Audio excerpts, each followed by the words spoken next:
Hello, everyone, and welcome to today's episode of the Bad Philosopher podcast. I'm your host, Dan Levesque, and today's episode is going to be a story.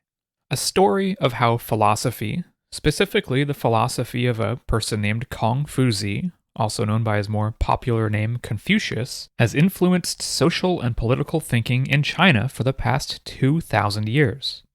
Now, Confucius was a philosopher who lived more than 2,500 years ago.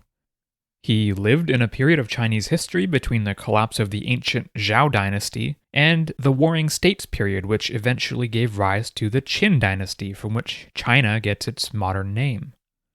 One of the concepts from Chinese philosophy that I love the most is this idea of Wu Wei. It translates roughly to effortless action, and it's a principle in both Confucianism and Taoism. Attaining this Wu Wei state of mind means that someone is able to effortlessly conduct themselves in the correct manner in every situation that they encounter. And how can this kind of state be achieved? Well, according to Confucius, the wise person or the wise ruler should focus on cultivating a virtuous character for themselves, and this means learning how to behave correctly, showing proper respect to others depending on one's respective position and role in society, carrying out one's duties with integrity, and following proper traditions and conduct in one's actions.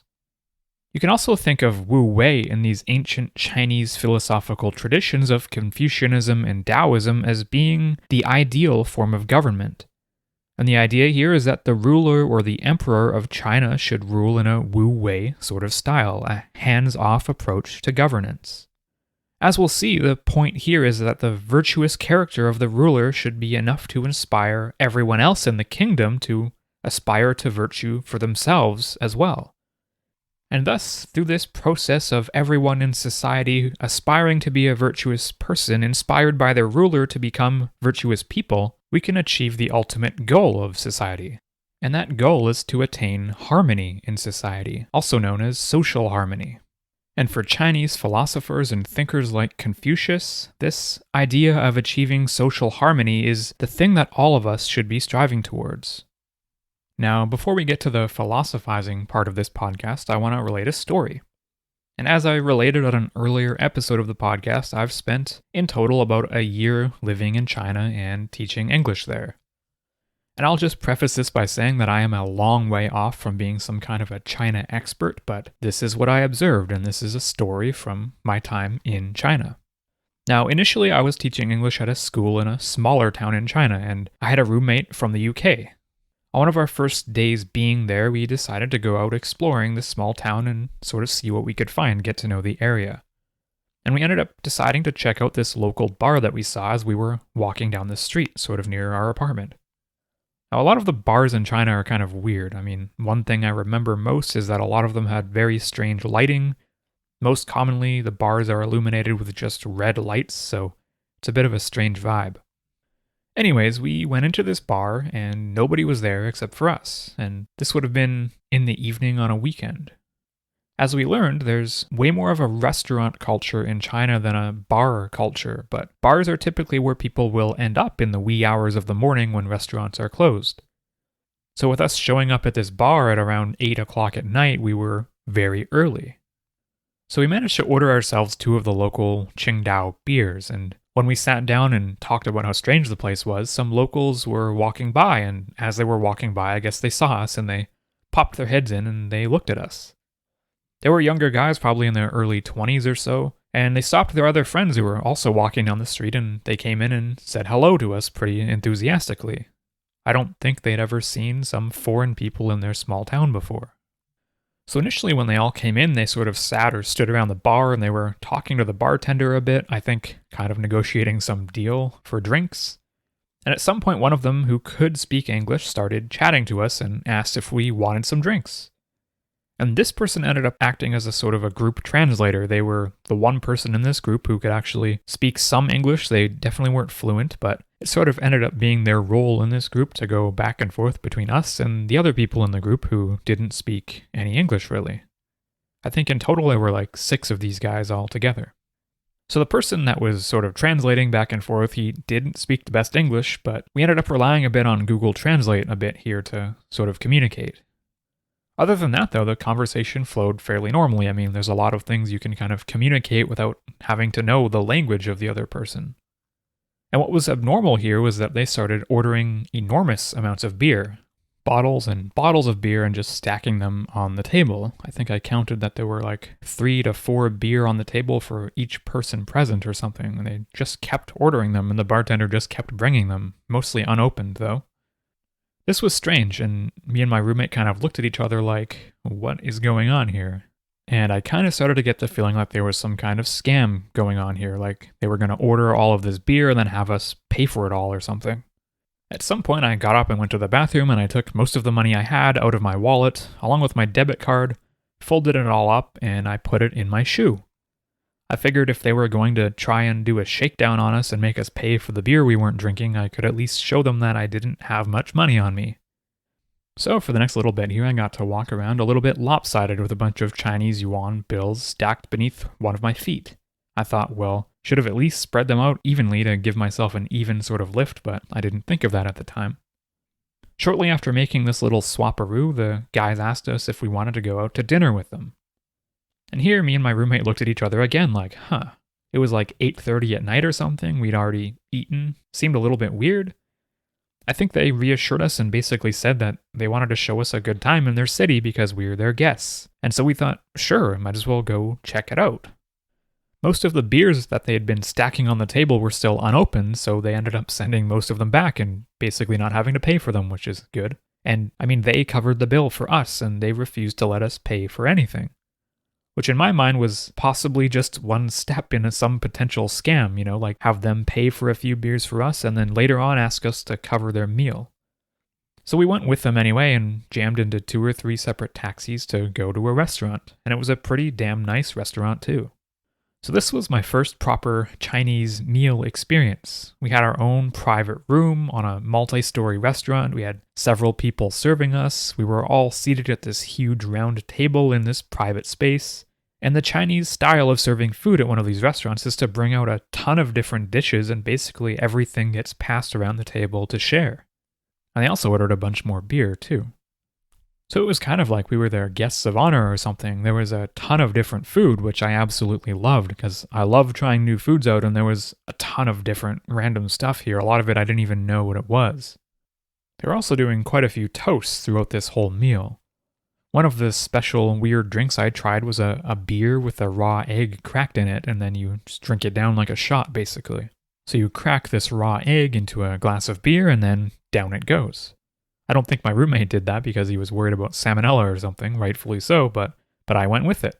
Ganbei. Right, so the way you drink there is interesting. It's sort of a social convention to toast someone and basically tap your glasses like cheers, and then you both drink together. And in Chinese, the word ganbei is equivalent to cheers. So basically everyone would fill their glass, generally a smaller glass, with beer, and then say ganbei, and all shoot it down like you'd do a shot of some kind of liquor. So your beer glass here was like multi-purpose. You'd drink and sip from it, but then you'd also fill it to the brim so you could do a shot of beer every so often. Another caveat here is that the beer in China, the regular beer, is like 2.5% alcohol, and that's what everyone drinks. So for me at the time, this was not sufficient to get drunk off of. I'd just get bloated from beer way before I was drunk. So at this meal, as the food wound down, my roommate leaned over and asked me, "So, do you think we're supposed to pay for part of this meal or what?" Then I quietly told him that I hid my cash in my shoe, and he said, "Darn, well, I don't have much cash on me." He pulled out his wallet to look, and the guy sitting next to us said, "No, no, no, no, no," and then the guy who could speak some English said, "You don't pay."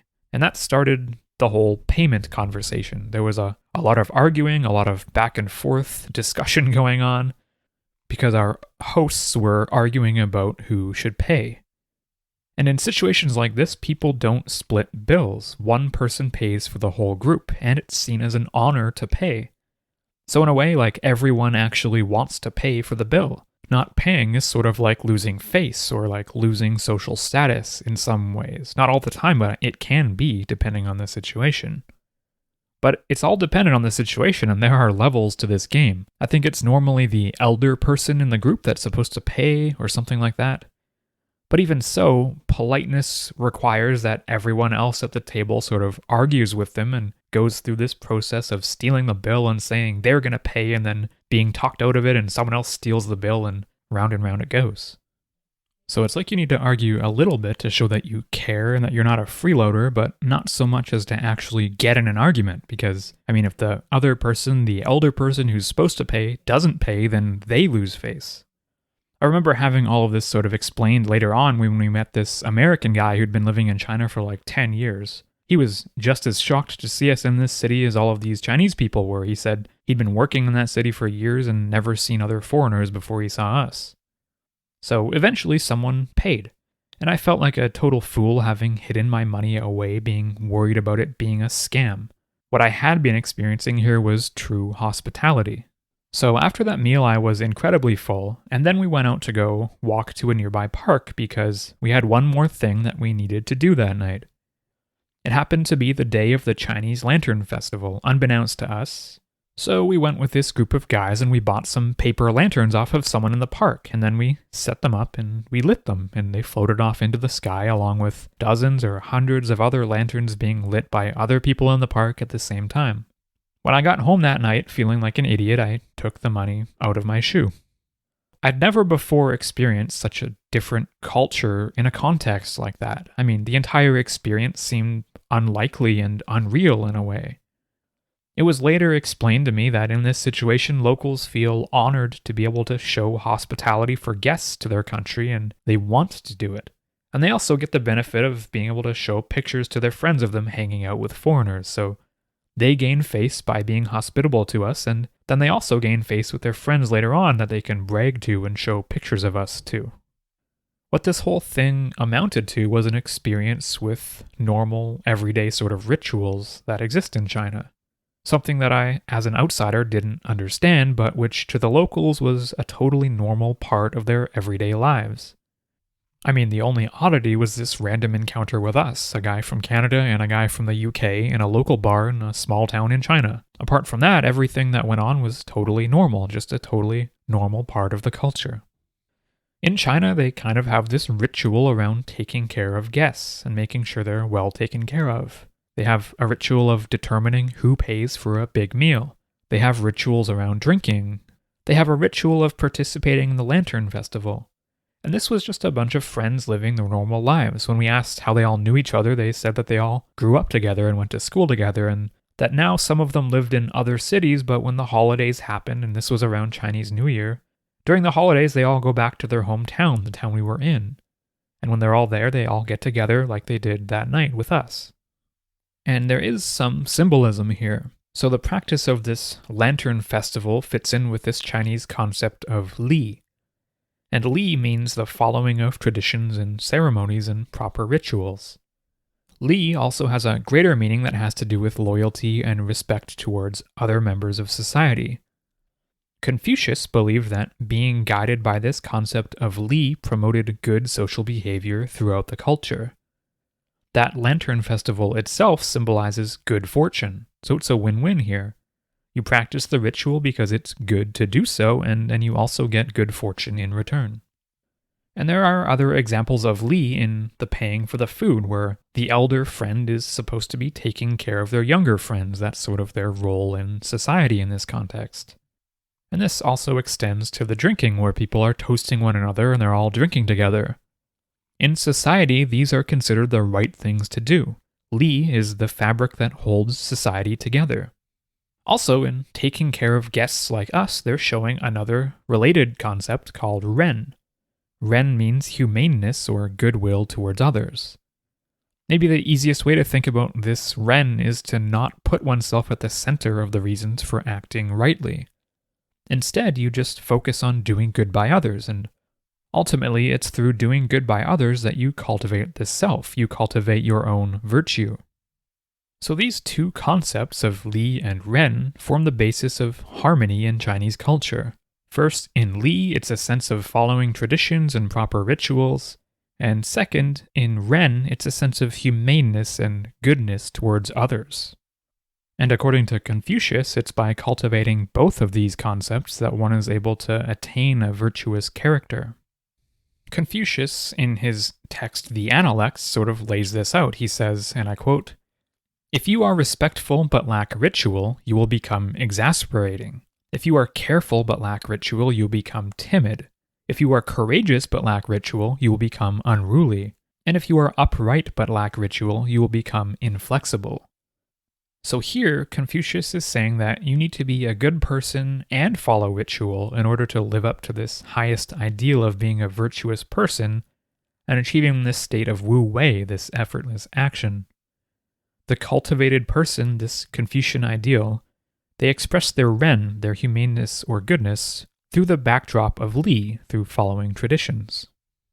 In his book, The Quest for a Moral Compass by philosopher Kenan Malik, responding to this passage, he says, and I quote, Confucius is suggesting also that accepting the social structure defined by Li is crucial to be able to properly express Ren. To be humane is not only to show empathy and love towards others, it is also to perform the duties and obligations required of one's role or station in life. So to me, this is exactly what happened on that night out with those Chinese locals. They expressed their Li, their traditions, and brought us along as their guests, expressing Ren. Malik goes on to provide some additional context. He says, and I quote, Chinese philosophers have tended to avoid the abstract, showing little interest in metaphysics or pure logic, pouring their energies instead into developing more down-to-earth, practical, political arguments. They were concerned chiefly with society and not with the universe, more preoccupied with defining how to live rather than in discovering how things are. Ethics, not religion, provided the spiritual basis of Chinese life. The teachings of Confucius helped cement that unique role of ethics. So, it does seem that Chinese philosophy is more concerned with society and ethics than abstract ideas like metaphysics and meaning. In many ways, though, one does derive meaning in life through their place in a well-functioning society. This is the goal, particularly from a traditional point of view. Now, Western ideologies of individualism and liberty and freedom have certainly infiltrated Chinese society, and maybe this is a bigger existential threat to the integrity of modern China than anything else. This is, though, a major oversimplification of the complexities of modern China and ancient China. But my goal here is not to orientalize Chinese philosophy in any way, shape, or form. When I read about Chinese philosophy and read about how the history of China has unfolded, it does seem like China had a more sophisticated political and ethical philosophy in place long before we did in the West. And here we do have a bit of this sort of artificial East-West split to deal with. The philosophy of China, we usually slap on it the label of Eastern philosophy. And this label of Eastern philosophy is broad and it applies to a lot of different philosophies, including Confucianism, and then there's also Taoism and Buddhism. And in this way, when we're contrasting this with the Western world, anything that's labeled as Eastern is often Orientalized. It's treated as this different thing, this sort of less serious form of philosophy, treated more like mysticism than real philosophical investigation. But that's not what we see when we look deeper into philosophies in this Eastern philosophy category. A lot of these philosophies are a lot more complicated than we might give them credit for.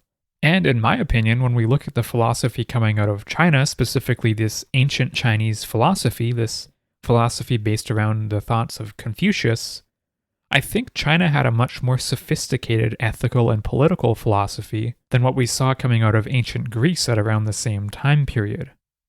And in my opinion, it wasn't until much later on that Western philosophy sort of caught up to Chinese philosophy and Eastern philosophy in general, and then arguably ended up surpassing them. Now, there is a common opinion, and I don't know if this is valid or not, but it's that modern Western philosophy has far more depth and complexity than the equivalent modern Eastern philosophies do. I think if we were to compare the ancient versions of Eastern and Western philosophy, you could make a good argument that Chinese philosophy was more advanced earlier. I mean, in ancient Eastern philosophy, we do see the development of some ethical principles and ideas that aren't developed in Western philosophy until much, much later. But it does ultimately seem that in the modern day there's been a lack of innovation here, that philosophy in China and Asia in general has kind of stagnated. And I think the main problem here might be the implementation of China's dynastic system of top-down state control in everyday affairs. I mean, if you take a long view of China's history, it's sort of a pendulum swinging between two extremes. Either the region was split into separate states that were in constant conflict with one another, bringing about chaos and decline in society, or China was united under one centralized dynasty that implemented strict controls. Now, either situation is not ideal for a flourishing philosophy. Philosophy requires discourse and open discussion. I think we can draw some comparisons with European philosophy here and how it evolved separately. And again, I'm grossly oversimplifying things, but trying to get at the essence of the problem. So in the Western world, in Europe, at the height of Athens as a city-state, we saw the flourishing of the foundation of Western philosophy, and this happened between the 6th and 4th centuries BC or so. Now, different things happened after this flourishing. Athens went into a state of decline, and philosophy declined with it. Alexander the Great came through and basically took over all of Greece before heading out to conquer lands as far as India. After him, the Romans established their massive empire. And during Roman times, there wasn't a ton of progress in philosophy. The tradition of Stoicism was developed a bit, but that was mainly focused on one's ability to be a good leader and develop one's self, filling in an important need during Roman times, an important political and social need. Stoicism was the philosophy of Roman leaders. But otherwise, Rome implemented quite a lot of top-down control, just like China's dynasties did. It wasn't a place for philosophical ideas to really flourish. Rome, too, eventually collapsed, and here, Christianity rose to prominence to fill the void, headed up by the Pope. The Christian Church and the Pope initiated this top-down control over the affairs of Europe in general. They had their tentacles sort of stretching everywhere, and they themselves were pretty much untouchable because Christianity dominated Europe. And this is where Europe falls into what we know today as the Dark Ages, a time where the people were splintered into numerous smaller city-states and smaller kingdoms, so it was a time of chaos and instability, as well as a backdrop of this authoritarian top-down control from the church, which held a monopoly over education and learning. All of the surviving classical learning and philosophy from the Greeks and Romans were preserved by the church, but they were kept out of the hands of the public during this Dark Ages of Europe. So these two were not ideal conditions for any sort of philosophical undertaking to be done. Philosophy did still exist here in the form of Christian theology. All of the philosophers we know from the Dark Ages are scholars who are also priests or bishops or otherwise highly integrated into the Christian church, because at this point the church was the source of all education and learning. So this stage is where I sort of draw some parallels between Europe and China. In China, it seems philosophy was able to flourish in times of relative stability where there was neither chaos nor top-down control from the state. But for the past 2 millennia, China has been mainly dominated by centralized control or by chaos. And so too in Europe, philosophy flourished when Athens was a free and open democratic city-state and the most powerful entity in the region. But as soon as Athens fell, so too did the practice of philosophy for the most part. Of course, this doesn't mean that all philosophy ceased, but progress grinded to a halt. Just as during the Dark Ages most philosophy was centered on Christian theology, during the Chinese dynasties most Chinese philosophy was focused on how to run and administer a gigantic state, a gigantic empire. The biggest differentiator here is that in Europe we had the Renaissance. And this was a period of rediscovery of classical texts from the Greeks and Romans. And this rediscovery initiated a new era of open scholarship and the rise to prominence of art, literature, and philosophy. In large part, the Renaissance created the marketplace of ideas that led to the modern world that we know today. But China didn't have a Renaissance, at least not on the level of Europe. And why is that? Maybe it's because China never really had a Dark Ages where classical learnings were forgotten. In fact, different dynasties in China would base the principles of the state on different ancient forms of Chinese philosophy, most prominent of these being Confucianism. So China never forgot their old classical texts like the Europeans did. China always utilized them in their education system. Chinese officials were brought up learning the great classic texts of China, including prominent philosophical texts. Early on, different dynasties banned different texts, but ultimately Confucianism rose to prominence because it aligned most closely with traditional Chinese culture and values. Because China never forgot, these philosophical texts remained prominent and relevant to such an extent that they dominated society. All philosophy in China came in the form of new scholars commenting on these ancient texts, these ancient sources. In Europe, you had this tension between classical texts and religious texts. It was through a sort of discourse of these two realities that we saw the emergence of the Renaissance and the movement towards modern philosophy as we know it today. But in China, this tension didn't exist. A dynasty was always either rising or falling. But what emerged from the ashes was always the same Chinese culture with the same philosophical ideas and the same way of organizing society. With that, we might possibly say that Confucianism is the most influential philosophy in the world. At least it's been around and utilized in China longer than anything else. And its originator, Confucius, might be the most influential philosopher to have ever lived. Because the ideas from Confucius from 2,500 years ago resemble very closely the ideas of modern China to this day. And even now, as China opens up and this specter of communism has declined a bit, the teachings of Confucius are rising from the ashes again and imparting on China a sort of a return to tradition as a way forward. So, I think that Confucianism is still extremely relevant to modern China as it exists today. Confucius' teachings emphasize understanding one's place in society, showing respect for superiors and elders and other important relationships in society, and maintaining proper conduct based on one's duties and responsibilities. So to get started with Confucianism, the key text here is called the Analects of Confucius. And this book was compiled into its final form over 2,000 years ago based on the sayings and teachings of Confucius, who lived 2,500 years ago. And this text might to this day be the most commonly read book in all of China. The problem we have in the West is that a lot of editions and translations are subpar and lack context.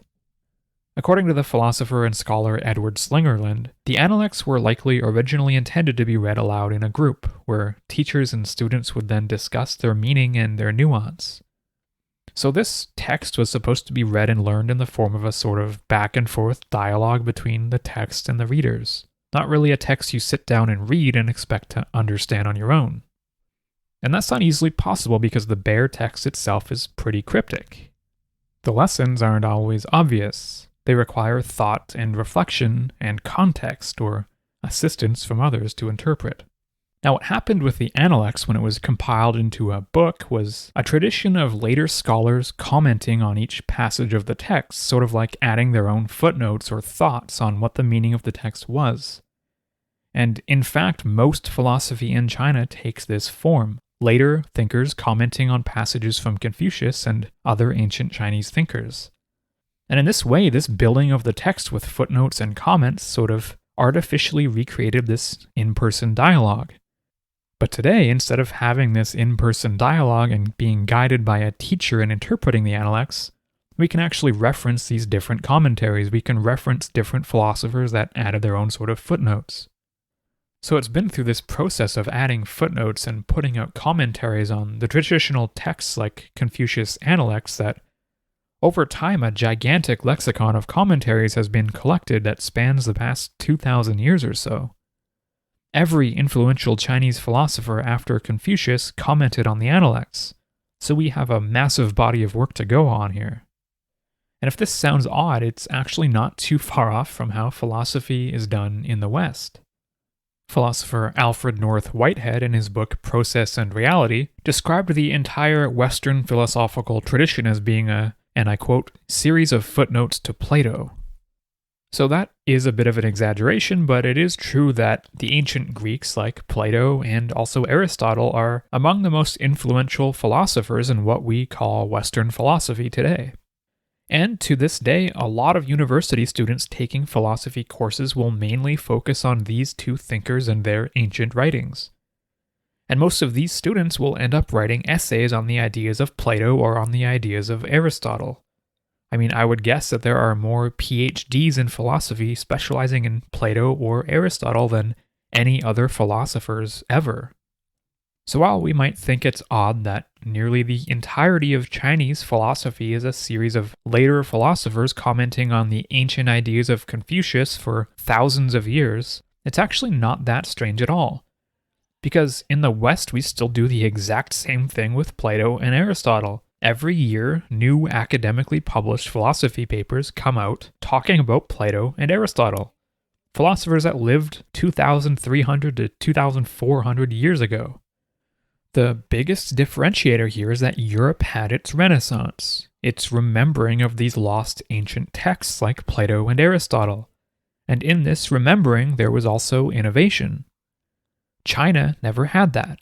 China never forgot Confucius. Confucian values have remained at the center of Chinese social and political thought for thousands of years. Also, while in the West we might say that we started innovating in philosophy around 500 to 600 years ago, with thinkers like Descartes who brought in fresh new ideas, you can also argue that Descartes himself was still just responding to Plato and Aristotle. If we really look at the philosophical tradition in the West, a huge amount of modern philosophy is actually derived from Plato and Aristotle in some way. Philosophy in the West starts with them. So these are the parallels to me. In the East, philosophy starts with Confucius. And what we call Eastern philosophy isn't that fundamentally different from Western philosophy once we start to dig a bit deeper. And I'm not going to orientalize or mysticize here. In many ways, the philosophy of Plato was way more mystical and out there than the philosophy of Confucius ever was. Plato was an idealist. He was concerned with abstract ideas. And ultimately, his ideas were co-opted by the Christian theology movement, and the ideas of Plato became central to Christianity. It's the basis for their divinity in a lot of ways. On the other hand, Aristotle made huge advances in logic. He was very concerned with science and physics and also metaphysics. Meanwhile, in China, Confucius was solely focused on how to organize a good society, how to cultivate virtuous people, how to bring about good and benevolent rulers, and how to promote this sense of social harmony that seems so important to Chinese culture.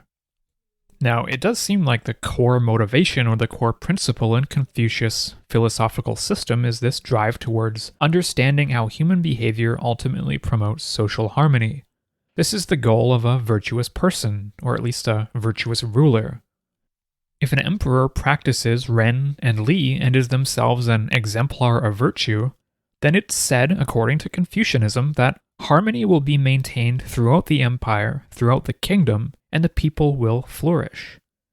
And by harmony here, we do not mean harmony in the way we might use it now. In the modern world, we might use this idea of harmony as a synonym of obedience, or falling in line, or uniformity in society. And this is certainly what we kind of envision when we picture the political machine of modern China. It is a place of uniformity. But in Confucian times, what harmony really means is a sort of social order based on following traditions and fulfilling one's proper duties towards others. And in this way, the ideas of Confucianism in some ways might resemble modern-day ideals behind socially conservative political ideologies.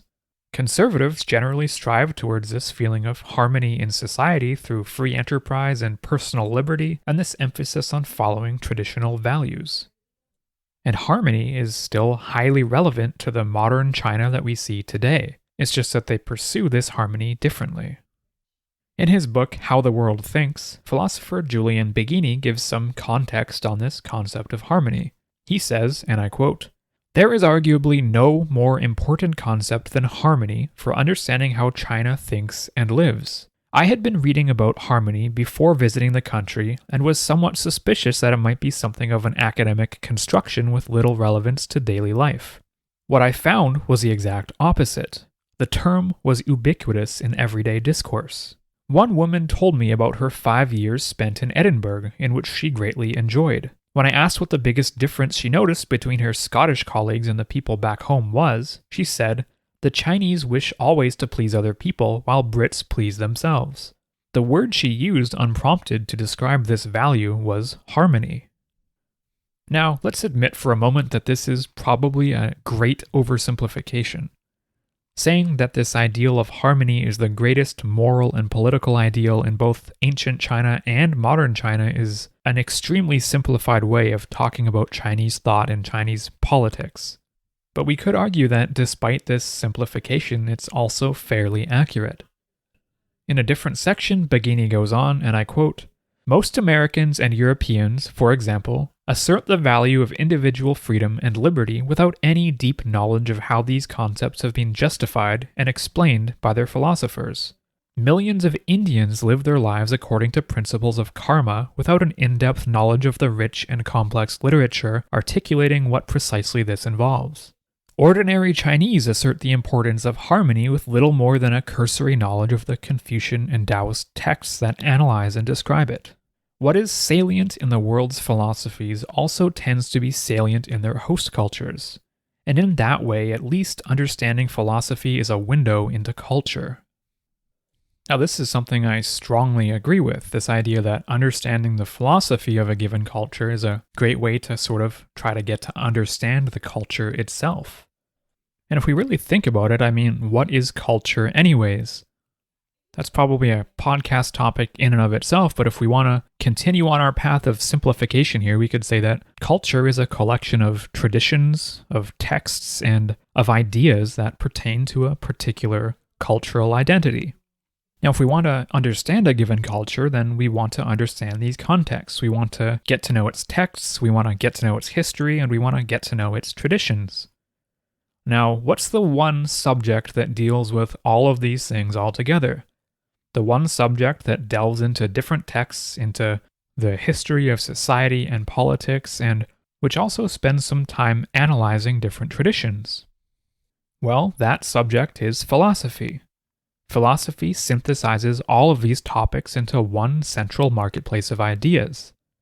So I might be biased in saying this, but I think that if you want to get a good understanding of a given culture, the best way to do that is to hit the books, particularly to read the works of philosophy that were produced by that culture. Now, when we're discussing things and talking about how in Western countries we value freedom and liberty above all else, and how in Chinese society they value harmony above all else, these are generalizations. It doesn't mean that everyone in that society or that culture values the same things. There are certainly different types of people with different beliefs.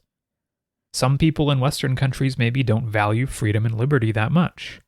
And on the other hand, some Chinese people might say that freedom and liberty are of the utmost importance.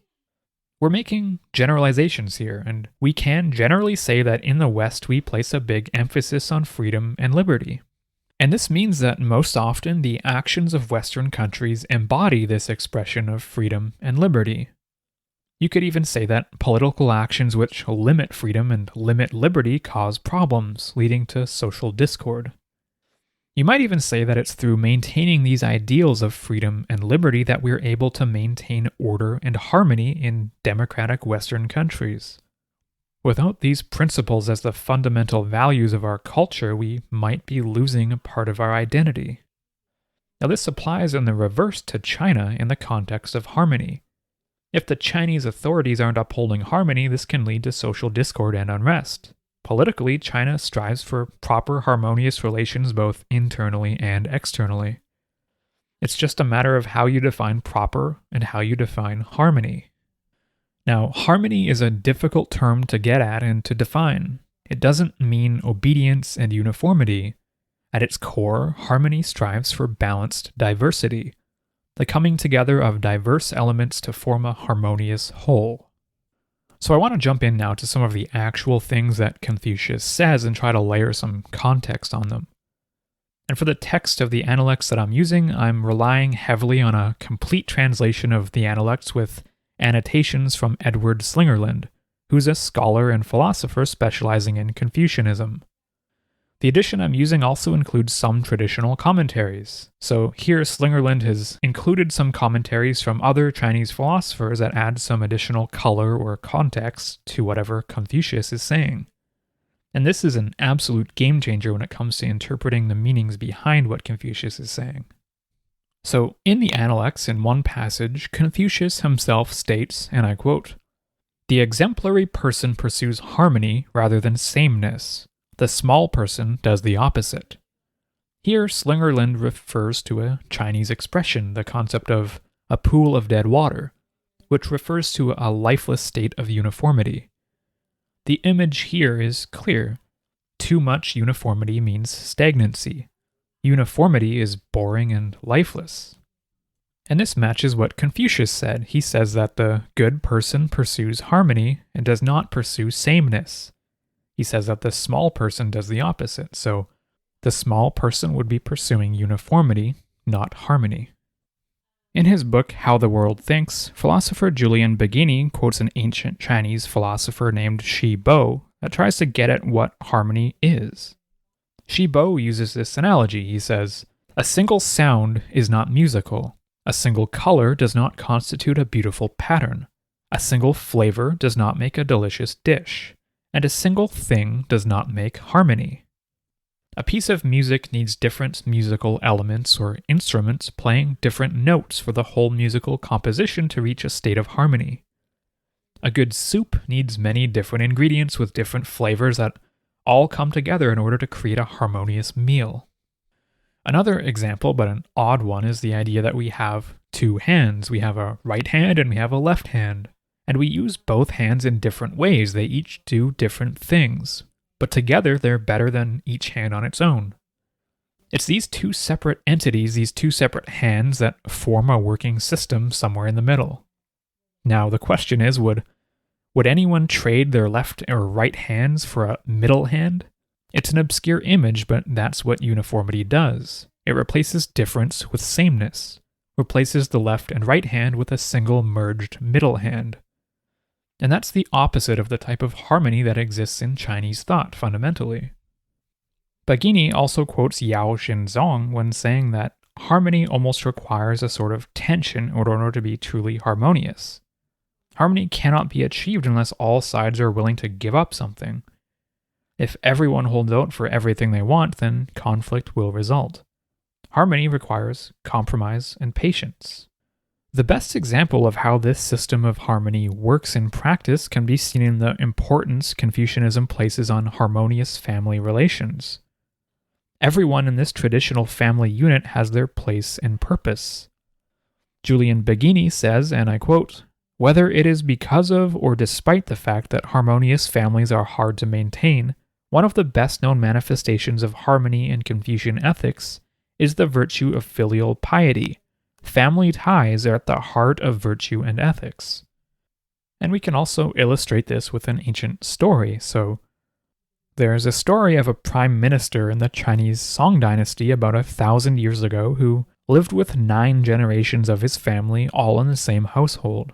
Now, the emperor of the Song dynasty asked his prime minister how such a large household could be harmonious. He wanted to know his secret. According to the story, the prime minister took a pen and paper or a scroll or something, and he wrote out the Chinese word jian over 100 times. And the word jian means patience and also means endurance. And this was his response to the emperor: patience times 100. Now, many ancient texts, including Confucian texts, emphasize absolute loyalty of sons to fathers. But this absolute loyalty does not mean absolute obedience. An example is given where if a father does something that is not correct and the son knows it is not correct, it's actually the son's duty to argue with the father and get him to see what the right action is. The example states that if the son follows the father thinking that the father is wrong without any argument, then this is not proper loyalty. This creates a lopsided relationship where the father retains absolute authority, and this is not what the Confucians mean by harmony. Loyalty, though, must be unquestioned and absolute.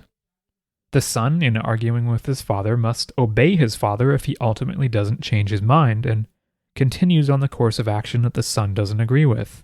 The son must follow.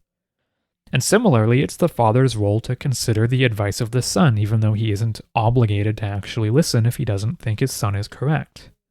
This entire system creates tension, and in this tension we find harmony. It's a mixture of loyalty and respectful discourse. It's not a one-sided arrangement, it's an entire system coming together that creates the harmony that we're looking for. Another example of how important this was that it was illegal for most of China's history for a son to report a crime committed by his father. So not only could a father bring ruin to his family by committing a crime, it was also illegal for his family to snitch on him. According to philosopher Kenan Malik in his book The Quest for a Moral Compass, he says, and I quote, "There were for Confucius 5 relationships critical to the maintenance of social harmony and order. Those between father and son, husband and wife, older brother and younger brother, older friend and younger friend, and ruler and subject. Out of these relationships, society was built, and in them were incubated the duties and obligations upon which harmony was founded." This emphasis on familial and social relations was temporarily dismantled by the rise of communism in China under Mao Zedong. And it's actually really shocking to see how quickly a new ideology can disrupt the old order. During Mao's Cultural Revolution, children were told in school to report their parents to the authorities if they said anything against the ruling Communist Party. Here, the duty of the subject to the ruler became hyper-emphasized. Snitching on your parents rather than being illegal was being encouraged. So this in itself was a rapid and incredible departure from the ancient Chinese ideals that said children should be absolutely subordinate to their parents and that social harmony depends on these 5 key relationships. And with this move, with these reforms, Mao's aim was to destroy these old cultural ideas around family ties being central to life in China. As Julian Baggini says about this time, and I quote, "When Mao launched the Cultural Revolution in 1966, he waged a head-on assault on traditional Confucian values, aiming to wipe out what he called the 4 olds: old customs, old culture, old habits, and old ideas. Prime among these was loyalty to family. From a traditional point of view, nothing could have been more un-Chinese than the Maoist encouragement of children to denounce their own parents, their very antithesis of Confucian values. Although no one claimed to be able to fully understand this, the general view among philosophers I spoke to seems to be that rare, violent changes are the price China pays for its more typical stability." Now, despite things going off the rails a bit during the time of Mao Zedong, things did rebound after Mao was gone. The return to Confucianism in modern China today is also still on the rise. And this, overall, it's interesting to think about because it sort of shows how this ideal of harmony works on a very large and very long-term scale. Chinese notions of harmony value diversity and newness in some ways. China is amazing at absorbing elements from other cultures and sort of transforming them into a Chinese version. I mean, we even see that today with the rise of capitalism in China. It isn't the democratic type of capitalism that we practice in the West. It's a co-opted Chinese version of capitalism.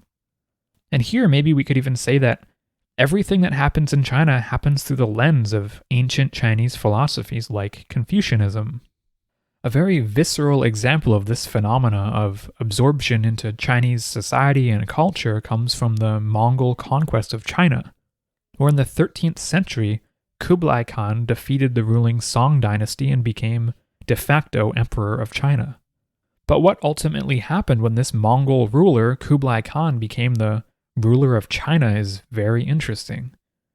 So Kublai Khan, when he became the new emperor of China, he declared that this new kingdom, this new dynasty, was to be named the Yuan dynasty. While the ruling class started off being Mongols themselves, the population here was almost entirely Chinese. And over time, Chinese language, customs, and culture infiltrated the Mongol rulers. Kublai Khan was emperor of China from 1271 until 1294 when he died, so about 23 years.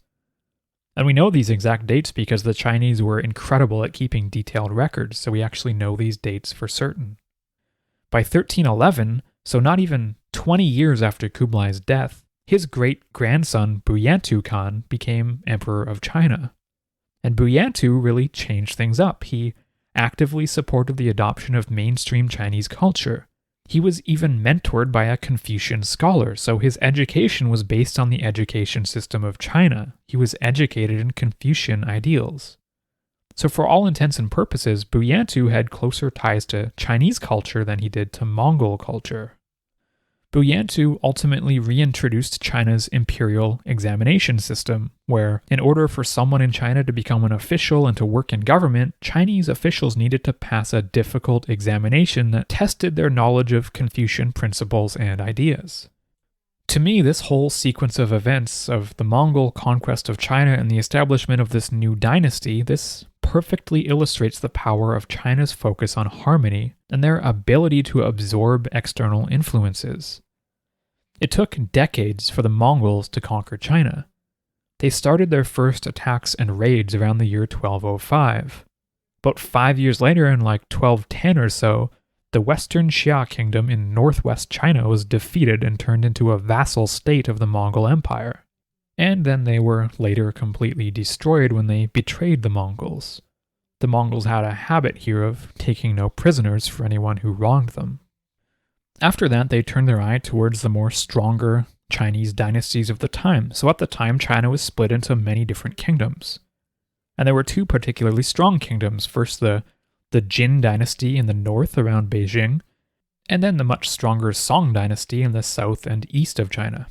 So after a 20-plus year campaign against the Jin dynasty around modern-day Beijing, the Mongols took that dynasty over. They took over that kingdom. And then after about 40 years of on and off fighting with the much stronger Song dynasty in southern China, that dynasty fell too. And from the ashes of all of this emerged this unified new dynasty ruled by the Mongols, ruled by Kublai Khan as emperor, this Yuan dynasty. Now what's funny and interesting here is that once the Yuan dynasty emerged from the ashes, within about 40 years, the new emperor of China, this Buyantu Khan, was now more influenced by Chinese culture than Mongol culture. Effectively, Mongol involvement in China declined and eventually ceased, and the Yuan dynasty became just another Chinese dynasty. Even in the Chinese history books, they don't refer to the Yuan dynasty as a foreign occupation, they refer to it as just a normal Chinese dynasty. They refer to the emperors of the Yuan dynasty as Chinese emperors. Because after a long and bloody conquest of China, it only took a few decades until, effectively, China was ruled by China again. Now, this is a very long and complicated story, and I am, of course, risking an oversimplification here, as with everything else, but the basics are that China was conquered by a foreign invader, and that foreign invader essentially became absorbed into Chinese society and Chinese culture, to such an extent that after only a few decades of rule, the rulers weren't even seen as foreign invaders anymore. Now, there is sort of some two-way action here. When the Mongols were fighting against these more powerful Chinese kingdoms, the Chinese had heavily fortified cities that they could hole up in for years. And the Mongols had zero knowledge of siege warfare or how to actually lay siege to a city. But it was also the Chinese themselves who were known to be the most sophisticated siege engineers of their time. The Mongols here were known for their brutality, but they were also known for their system of meritocracy. If you were conquered by the Mongols and you weren't useful to them, then they would just kill you on the spot. But if you were useful, if you had some sort of useful skill, they would recruit you. You would join their ranks and they would put you to work. And if you did well, they would even promote you. So the Mongols ultimately conquered China by recruiting siege engineers from China. And these Chinese siege engineers built the weapons that the Mongols needed to lay siege to these heavily fortified Chinese cities. The Chinese obliged this because they didn't really have any choice. It was either do this or die. But I wonder if there was also a social harmony aspect to this. The idea that for these Chinese recruits that since they've been conquered and there's a new ruler in town, well, it's now their duty to serve this new ruler, to make themselves useful. Not just for themselves, but for the new society as a whole. This is similar to what happened when the Mongols took over and established the Yuan dynasty. The Mongols didn't know how to administer a complex, interconnected empire like China, so they brought in Chinese officials who could act as administrators and advisors. And over time, this meant that the Mongol leaders were heavily influenced by Confucian values. And over time, there came an absorption of the Mongol leadership into Chinese society and culture. This facilitated a return to harmony. Now just imagine what this might have looked like in some other culture. If some foreign invader took over a Western democratic country with its principles of freedom and liberty, the most common outcome here is going to be an ongoing resistance. We even celebrate this resistance in the West in our movies and our stories. When some country gets conquered and someone gets co-opted into serving this invader, if they play nice, they're viewed as the bad guys in these stories. And if instead we resist this occupier and fight against them in any covert way, we're seen as heroes. For example, look at the French resistance to Nazi occupation of France, or the Irish liberation movement wanting to take Northern Ireland back from the British, or ongoing Palestinian resistance to Israeli occupation. There are also resistance movements in Tibet against the Chinese and in Kashmir against India. But what this type of fighting against your invader does is it creates disharmony. It leads to continued chaos and disorder, and that leads to continued suffering of the people. The new rulers can't establish a functioning society if they're being foiled by resistance movements at every step. This might inevitably lead to a sort of dramatic collapse or a violent quelling of dissent. But when the Mongols took over China, it seems that trade flourished and peace reigned. The peak of the Silk Road happened during the Yuan dynasty that the Mongols ruled. Now, the war for the conquest of China was itself extremely brutal, but the resulting dynasty seems to have ushered in a new era of peace and prosperity throughout China. I'm speculating here, but maybe this is due to that harmonious relationship between the Mongols and the Chinese, the left and the right hand sort of working together. The Mongols wanted wealth and power, the Chinese wanted a harmonious society, which in fact they hadn't had for quite a while because at the time of the Mongol conquest of China, China had been divided into many separate kingdoms after a period of decline, and they were all fighting amongst each other. So this new unified Yuan dynasty represented a sort of a restart or reinvigoration of China. Now, the Yuan dynasty didn't last forever. It did eventually collapse within a century of being established. A series of massive flooding over the Yellow River and cold weather caused a decline in agriculture, and then a series of bad epidemics killed millions of people in China. The Yuan dynasty eventually fell to an uprising, and it was replaced by the new Ming dynasty, which again promoted traditional Confucian values and went on to rule for some 300 years or so.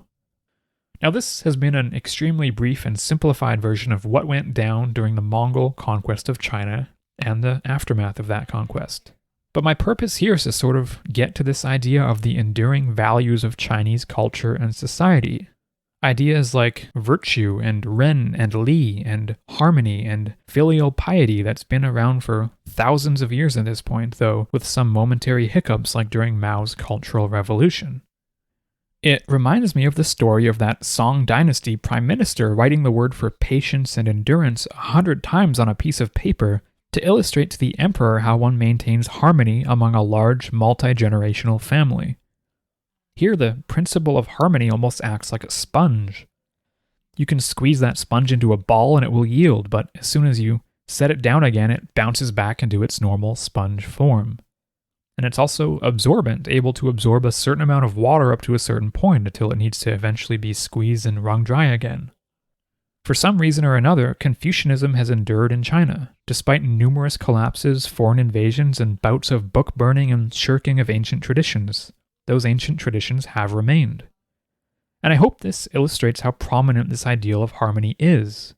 And even today, the political entity that is China retains this emphasis on maintaining harmony. But even this ideal of harmony can run amok. So I think I'm going to kind of wrap things up a little bit here for now, and on next week's episode we'll continue with a part 2 about Confucianism and modern-day China, and how that plays into the modern Communist Party of China. But before we end, I just want to kind of end on a question that I'm also going to attempt to answer. And the question is this: do we really need to know all of this philosophy to understand a culture? And for this, I'm going to lean on Julian Baggini from his book, How the World Thinks. He says, and I quote, "Indian philosophers still study the Vedas, Chinese philosophers the works of Confucius and Mencius, Western philosophers the works of Plato and Aristotle. Joel Kupperman observes that there are countries, India and China especially, in which a small number of philosophical texts are foundational, not merely to later philosophy, but also to the entire culture. And this for me is the crux of the whole thing. As Bigini goes on, he says, and I quote, "If we truly aspire to a more objective understanding of the world, we have to make use of the advantages to be gained by occupying different intellectual places." So this is the whole purpose of me wanting to do this podcast about Confucianism and modern China and how the two relate to one another. China is going to play an increasingly crucial role over the next few decades, and most of us here in the West have very little understanding of China and what their beliefs and ideologies really are, apart from their proclaimed communist party that maintains a strict iron hand over the country. I think a big key to understanding China is understanding the philosophy behind China, because this ancient philosophy is still extremely relevant to the modern day. So I hope I've done a decent job here of introducing the history of Confucianism in China. On the next episode, we're going to go a lot more in depth into the actual Confucian values and what they are and how they might be expressed in the modern age or not be expressed in some cases. And the question I'm going to attempt to answer in the next episode too is sort of looking at how China's philosophy can maybe produce a bit of a roadmap for China to follow over the coming few decades of the 21st century. It's not clear that modern China is on a very good or healthy trajectory right now, and we're still seeing a lot of unknowns with how things are going to play out in the long term. I'm hoping that by shedding some light on the traditional values that dominate China to this day, we can hope to get a glimpse of where China is heading and what the goals of the Chinese Communist Party might be over the coming century. And with that, I want to thank everyone for listening. I do have a brief announcement to make. It's just that the weekly companion podcast that I've been putting out over the past several weeks, I've decided to stop doing it weekly because I'm not super happy with the quality that I've been putting out every week. And what I'm going to aim to do instead is do a monthly bonus podcast for paying members or patrons only that's going to be longer and of better quality and hopefully on topics that people are really interested in listening to. So I'm planning on putting out the first of this new monthly companion podcast format in the middle of March. So for anyone who's interested in that, I'd be delighted if you would sign up via either Patreon or through our website. And with that, thanks everyone, and I'll see you all in the next one.